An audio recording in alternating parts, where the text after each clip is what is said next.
ఈ రోజు మన వెబ్సైట్ ని అయితే లైవ్ చేసాము. వెబ్సైట్ ఓపెన్ చేసే ముందు ఈ ఫుల్ వీడియో చూసి వెళ్ళండి, ఎందుకంటే లాస్ట్ కి మీకే అర్థమవుతుంది. స్క్రీన్ ప్రింటింగ్ చేయడం ఏమో అనుకున్నాం, కానీ దోలు దేరిపోతుంది లోపల. మనం ఏమనుకున్నామంటే స్క్రీన్స్ కి జస్ట్ ఎమల్షన్ కోటింగ్ వేసి పని చేసి అయిపోతుందిలే అని అనుకున్నాం, కానీ అది అస్సలు కాదు. ఎంత పర్ఫెక్ట్ గా ఉండాలంటే కొంచెం తేడా జరిగినా అంతే. యూవీ లైట్ కి కరెక్ట్ గా ఎక్స్పోజ్ చేయాలి, ఎమల్షన్ కోటింగ్ కరెక్ట్ గా వేయాలి, అండ్ స్క్రీన్ బర్న్ చేసిన తర్వాత వాటర్ వాష్ చేసేటప్పుడు కరెక్ట్ ఫోర్స్ తో వాష్ చేయాలి, లేకపోతే డిజైన్స్ అటు ఇటు అయిపోతాయి. అలా ఒక మల్టీ కలర్ డిజైన్ రెడీ చేసేదానికి దాదాపుగా 5 స్క్రీన్స్ రెడీ చేసాము. సింగిల్ కలర్ డిజైన్ కి అయితే 2 స్క్రీన్స్ రెడీ చేసాము. ఇవే ఆ స్క్రీన్స్. ఇలా 2 days నుంచి స్క్రీన్స్ రెడీ చేసేదానికి టైం అంతా సరిపోతుంది. ఎలా అంటే స్క్రీన్స్ బాగా రెడీ అయితే వాటర్ వాష్ చేసేటప్పుడు ఆ ఫోర్స్ కి కొంచెం డిజైన్ ఎగిరిపోయేది. కొన్నిసార్లు ఏమో యూవీ లైట్ కి కరెక్ట్ గా ఎక్స్పోజ్ అయ్యేది కాదు స్క్రీన్. కానీ ఫైనల్ గా మనం అనుకునే డిజైన్స్ ని పర్ఫెక్ట్ గా రెడీ చేసేసాము. కానీ అన్ని సార్లు ఫెయిల్యూర్ చూసిన తర్వాత లాస్ట్ కి ఆ డిజైన్ చూస్తా ఉంటే ఆ ఫీలింగే వేరప్ప.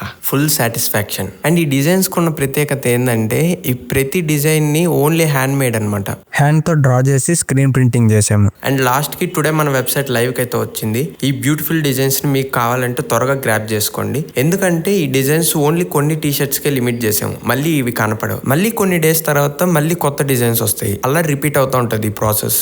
అలానే ఫస్ట్ టైం బై చేసే వాళ్ళు వెల్కమ్ 100 అని కూపన్ కోడ్ యూస్ చేయండి, 100 రూపీస్ ఆఫ్ వస్తుంది. అండ్ 1500 బిల్ చేస్తే టెస్ట్ 200 అని కూపన్ కోడ్ యూస్ చేయండి, 200 ఆఫ్ అవుతుంది. మీరు hand crafted and traditional designs కోసం వెయిట్ చేస్తున్నట్టయితే ఇంకా అస్సలు వెయిట్ చేయొద్దు. కమెంట్ సెక్షన్ లో లింక్ ఉంది, పోయి చెక్అవుట్ చేసేయండి. అంతేకాసి ఈ వీడియోకి అయితే వీడియో నచ్చితే లైక్ చేయండి, షేర్ చేయండి.